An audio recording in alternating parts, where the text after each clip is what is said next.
you know there's a basting stitch in the Pfaff Creative Icon too? Yeah, it's actually quite important. It's stitch number 5. Now, if you did not know that stitch number 5 was a basting stitch, you could have done and found it 2 ways. Number 1, touch the question mark and touch stitch number 5. Voila, basting stitch. Or if you did not know, you can go to the onboard manual and type in basting stitch. Now I did notice that if I typed in basting, I also got the information of how to do the basting box in embroidery. So to narrow it down, type in basting stitch. Now if you're not using your onboard user's guide, this is awesome. Let's do stitch overview. This is actually going to go to the page that talks about what each of the stitches are, especially the utility stitches. They're each designed for different techniques. And look right here, basting stitch. So you can see you are on menu 1.1 and stitch number 5. So to come back out of here, touch the little book at the top, and you can now go in and select your stitch number 5. If the stitches don't come up, I notice I needed to wait just a second for them to arrive and touch stitch number 5. Now if you heard a little click on your machine, that is the feed dogs actually lowering. Now let's go back to that question mark once again, because this had some information that will help you know how to use a basting stitch. First off, it's a single stitch.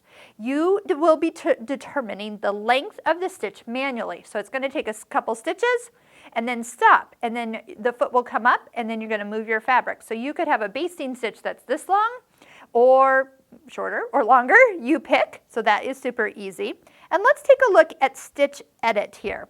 Notice the tension. The tension has been reduced to somewhere in the 3.6 range.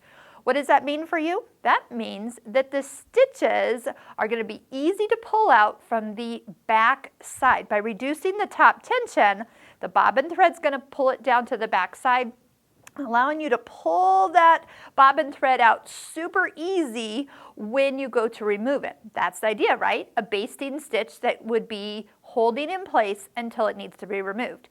And if you don't remove it because you've stitched through it, that's okay too, but it actually is super simple to remove. So let me show you how you stitch a basting stitch. I've been doing a couple videos with the open toe foot. This is a clear open toe optional foot that you can purchase, and I do use it for like applique or blanket stitch or just stitching out decorative stitches so I can see where I'm going. So for today I'm going to go ahead and show you this stitch with this particular foot. Now those feed dogs are down, so that's normal. So let's go ahead and do the stitch. Takes 2 stitches. Oh, I definitely do not need the needle stopping in the down position. It lifts the foot up just a little bit so I can move it forward.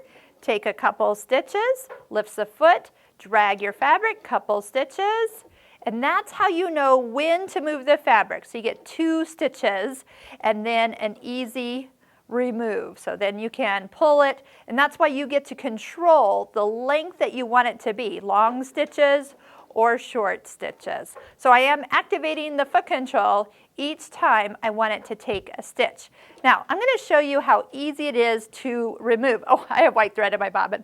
All right, but you can see that the stitches are actually drawn to the back side, and they'll easily slide out once you get that first stitch removed. And before you know it, the stitches have all been easily removed with the built-in basting stitch on the Pfaff Creative Icon.